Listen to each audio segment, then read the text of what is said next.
saya jawab dulu yang untuk saya dulu ya. Hukum berkurban ada perbedaan pendapat di kalangan para ulama, tapi umumnya mengerucut kepada sunnah muakkadah, sunnah yang sangat ditekankan, jadi kalau anda punya kemampuan kemudian dengan itu rizkinya digunakan, ada peluang untuk berkurban, kata para ulama sangat ditekankan untuk berkurban karena faidah manfaatnya banyak sekali. Imam Abu Hanifah bahkan sempat menghukumi orang-orang yang punya ruang untuk berkurban, ruangnya ada, materinya ada, dia nggak mau berkurban ya, kata Imam Abu Hanifah itu wajib berlaku hukumnya pada orang ini, wajib, karena kalimat nabinya fala yaqrabanna musallana hadza, jangan dekati musola kami ya. Musola itu bukan yang paling pojok gitu kan di mall atau tempatnya kecil, bukan. Musola itu tempat sholat, ingat, ada musola, ada musolah, itu berbeda. Ibu yang benar musolah pakai H atau musola nggak pakai H? Kita ulangi lagi, yang pakai H boleh angkat tangan, musolah. Alhamdulillah. Yang nggak pakai H, musola. Baik, musola. Kalau musola itu tempat sholat, tidak pakai H.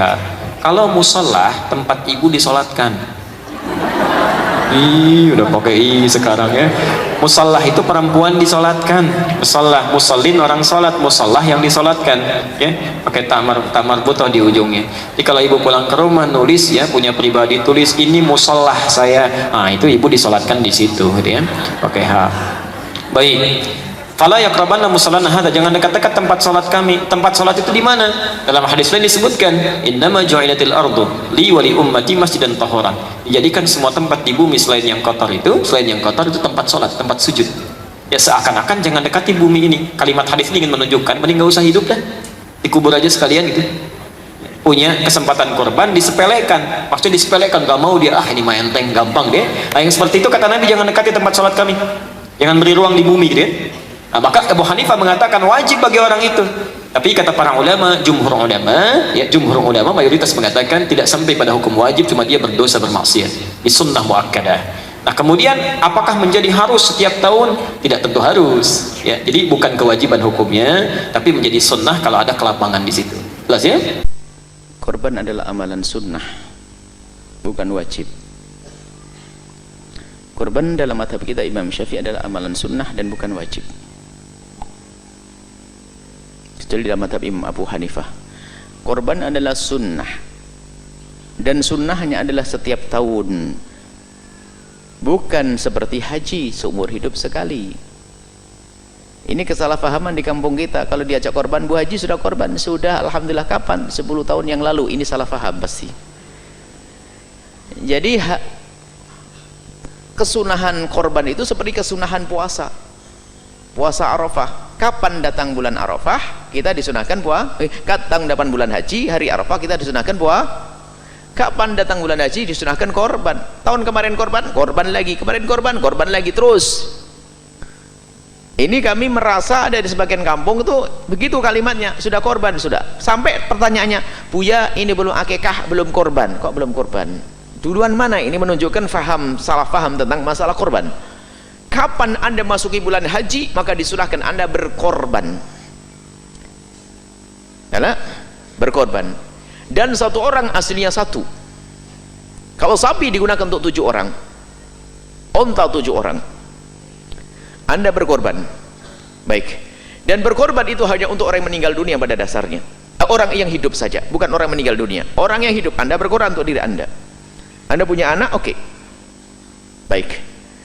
Dan 1 kambing untuk 1 orang, bukan 1 kambing untuk banyak orang. 1 onta untuk 7 orang, iya. 1 sapi untuk 7 orang, kalau 1 kambing untuk 1 orang. 1 kambing untuk 1 orang, tapi di dalam niatnya nanti boleh dibawa yang lainnya. Misalnya hadi udhiyati, Allahumma taqabbal hadza min Muhammadin. Dalam hadis Nabi menyembelih korban. Taqabbal min Muhammadin, dari Nabi Muhammad, wa ali Muhammadin, dan keluarga Muhammad, wa ummati Muhammadin, dan umat Nabi Muhammad. Ada sebagian orang mengatakan 1 boleh banyak orang. Oh, bukan begitu maknanya. Isyrak tuh, yang isyrak bareng-bareng itu onta dan sapi untuk 7 orang. Kalau onta, sapi juga 7 orang. Kalau kambing 1. Cuman di dalam masalah niat membawa orang lain begini, misalnya Anda menyembelih hadi udhiyati wa ahli baiti, ini adalah sembelihan korbanku, keluarganya dibawa. Maka dalam masalah korban ada sunnah ainiyah dan sunnah kifayah. Sunnah ainiyah, kalau saya punya anak, istri, saya akan menyembelih sesuai dengan jumlah istri dan anak. Itu adalah sunnah ainiyah. Tapi saya tidak punya kambing kecuali satu, ya sudahlah, saya menyembelih untuk diri saya sendiri, baru nanti kifayah, saya bawa anak-anak saya dalam niatnya, aku menyembelih kambing satu ya Allah untukku dan anak-anakku bawa. Itu namanya sunnah kifayah. Bukan satu kambing untuk 7 orang, 10 orang, satu keluarga, bukan. Satu, tapi yang lain dibawa. Seperti apakah ibadah kurban dilaksanakan sekali seumur hidup atau setiap tahun? Ada orang berpendapat asal sekali seumur hidup cukup, ada pula berpendapat 7 kali seumur hidup cukup. Ini tak ada dalil. Sekali seumur hidup tak ada dalil, 7 kali tak ada dalil. Yang ada adalah man wajada sa'atan, siapa yang punya kelapangan rezeki, falam yudhi, tak mau berkurban, fala yaqrabanna musallana, jangan dekat-dekat tempat salat kami. Menurut sahabat Nabi, sedang menurut jumhur ulama hukumnya sunat. Menurut Hanafi wajib. Nanti kalau ada yang mengatakan wajib, menurut Hanzab Hanafi hukumnya wajib setiap tahun. Sedangkan menurut jumhur ulama mayoritas Maliki, Syafi'i, Hambali hukumnya sunat, tidak wajib. Ini berdasarkan hadis-hadis. Dari beberapa dalil di atas jelaslah bahwa tuntunan ibadah kurban itu dilaksanakan setiap tahun. Setiap tahun mampu kurban. Bagi bapak ibu yang sudah mendaftar, alhamdulillah. Bagi yang belum, dengan mengkaji buku ini kita semakin memotivasi untuk berkurban. Baik Ustaz, kita ganti tema lagi nih Ustaz. Tadi kan disebutkan di 10 hari pertama Dzulhijjah ada banyak rangkaian ibadah. Satu puasa, kita sudah banyak bicara tentang puasa. Ini kita pindah ke kurbannya Ustaz. Sebenarnya kemarin KMK juga sudah mengangkat satu tema khusus tentang kurban ini, tapi ada beberapa pertanyaan yang kayaknya itu belum sempat ditanyakan kemarin Ustaz. Begini Ustaz, tentang kesunahan atau nanti ikhtilaf ulama antara sunnah atau wajib kurban itu apakah berulang setiap tahun atau cukup sekali seumur hidup Ustaz? Bagaimana Ustaz? Ya tadi kan ikhtilaf itu ya. Jadi begini, kalau Abu Bakar dan Umar walaupun beliau mampu tidak setiap tahun. Jadi kadang-kadang beliau berdua itu menyembelih, kadang-kadang enggak gitu kan. Tapi nanti ada juga para ulama yang bilang ya kalau gitu berarti minimal sekali deh, ya, minimal sekali gitu kan. Kan ini sunnah, masa ente punya duit, punya biaya apa segala macam sekalipun nggak pernah juga gitu kan, minimal sekali deh gitu kan seumur hidup. Ntar kalau udah itu tahun-tahun depan nggak mau nyembelih ya nggak apa-apa, toh sunnah juga gitu. Jadi keluarnya ungkapan minimal setahun seumur hidup sekali itu ya maksudnya karena dia tidak wajib rutin tiap tahun dan boleh selang-seling dan sebagainya, ya setidak-tidaknya pernah lah sekali walaupun cuma sekali gitu kan. Ini ungkapan seperti ini banyak disampaikan para ulama sehingga kesannya kemudian kebalik akhirnya.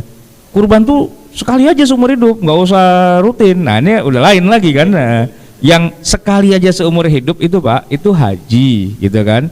Walaupun sudah haji, tapi kalau mau pergi haji lagi boleh, tapi minimal yang wajibnya, yang fardunya itu kan sekali gitu kan, itu yang sekali. Yang kedua ketiganya itu sunnah jatuhnya.